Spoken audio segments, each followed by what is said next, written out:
guys, this is Dave from Audio in Reviews. I'm pretty excited today because I'm going to be reviewing the Letshuoer Galileo.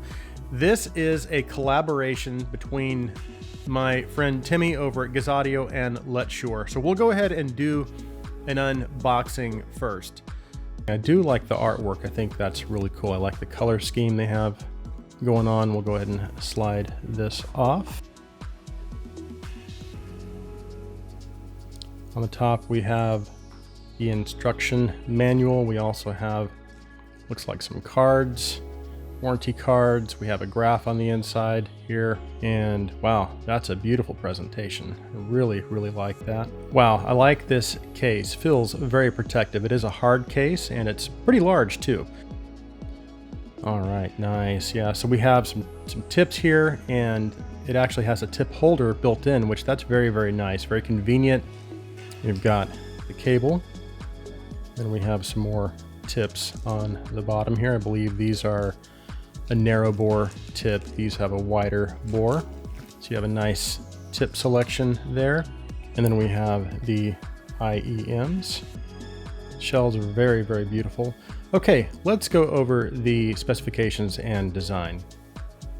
Now, unfortunately, I don't know the price on the Galileo yet because they have not released that information. As for the driver configuration, this is a hybrid, so it has one 10mm dynamic driver and a single Sonian 2389 balanced armature driver.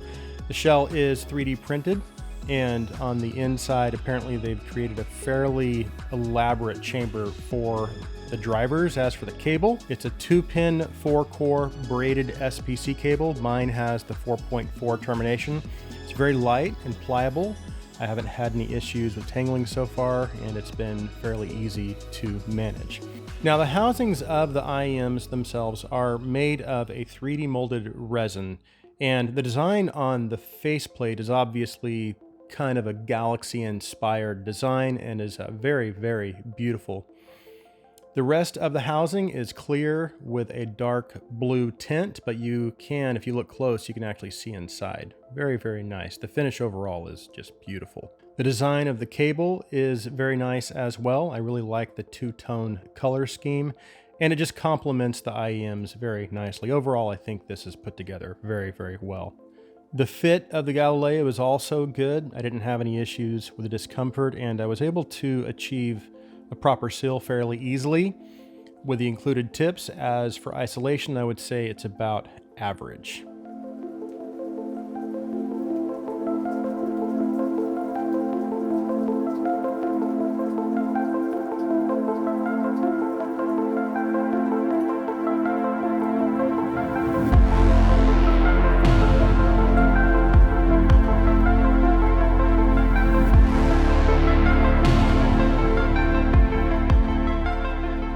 Okay, let's talk about the sound of the Galileo. As for the overall sound presentation, the Galileo has what I would consider to be a neutral style tuning. And while I wouldn't necessarily categorize it as clinical or analytical, it does have a proclivity to lean that direction. So it's not a warm IEM, but it's not cold either. It kind of lands somewhere in between.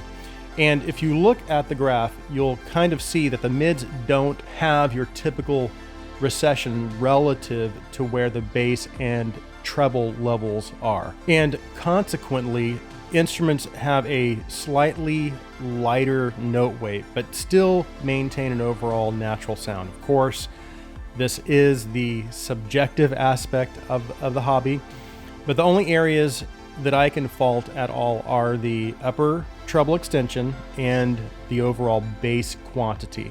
Everything else is very good, especially if this lands where I'm anticipating it landing in terms of price. So let's break the sound down a little more, starting with the bass. As for bass extension, it's very good. So it extends all the way down into the sub bass frequencies. As for bass quantity, again, this is the subjective part. It's not very far off from my preference, but I do wish it had just a little bit more. Now, if you look at the graph, you'll see that the bass peaks out at around 40 hertz in the bass section of the graph, and then starts to slope downwards. Now, as you're coming towards the mids, you have a slow, gradual descent, and then when you get to around 300 hertz, you can see things start to almost level off. That is a very nice curve in terms of the overall bass tuning. Really well done, in my opinion. Again, I only wish there was a little more of it. Of course, this is a dynamic driver handling the bass frequencies. You know me, I love my dynamic driver bass, and as you would expect, that dynamic driver delivers dynamic bass. And this particular driver seems to also have a good speed and a nice overall clean presentation. So kick drums have good impact and adequate slam. And as for the overall quality of the bass, I would say it's very good. And now moving into the mids. Now the mids are probably my favorite part of the tuning of the Galileo. And the transition from the mid bass into the lower mids, again, is very well done in my opinion.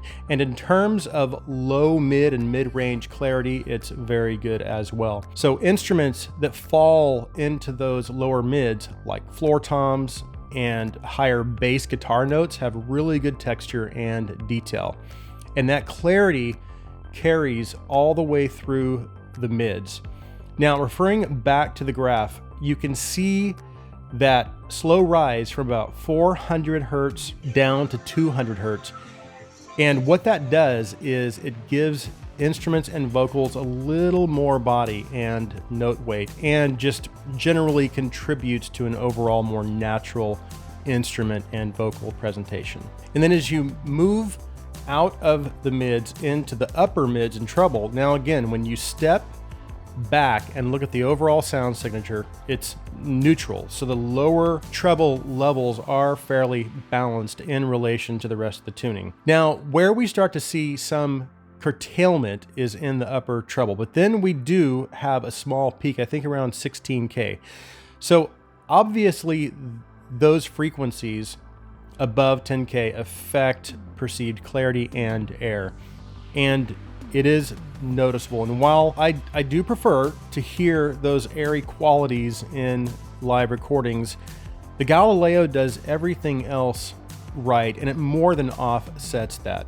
So one of my favorite live recordings is Jazz at the Pawn Shop, and I had absolutely no problem feeling like I was sitting right there in the best seat in the house and was able to achieve that immersive experience. Now, the Galileo soundstage is what I would consider to be above average width, and it also has very good forward depth. Now, that reminds me, I found a really cool binaural recording by Otmar Liebert called La Luna, I think. And if you haven't heard a binaural recording before, you need to check this out, because talk about immersive. When you close your eyes, you almost feel like you're sitting in the same room with the musicians. Anyway, but my point is, the Galileo took me there immediately. And again, I had no problem feeling immersed in the music. Now, as for instrument imaging and separation, the separation is good. However, instruments can sound a little as though they're kind of floating within their space. But again, it didn't take away from my listening experience at all. And that brings me to my conclusion. I've talked about my review process before in some of my other videos. And one of the first things I do is I just sit down and I take some time and listen to music. I don't analyze anything. I don't look for its deficiencies. I just simply listen to the music. And the reason I do that is because all of this stuff, IEMs, headphones, DACs, amps, DAPs, are just tools. They're means to an end for me, and that end is to enjoy music. And so that's what I'm trying to do in this first phase. And what I'm doing is looking for distractions. And what's funny is actually sometimes deficiencies in a device are more likely, and maybe it's just me, they're more likely to kind of jump out at me when I'm not critically listening. But here's the thing, and I think this is my main takeaway from my experience with the Galileo. There were no distractions. I was able to just sit and enjoy the music.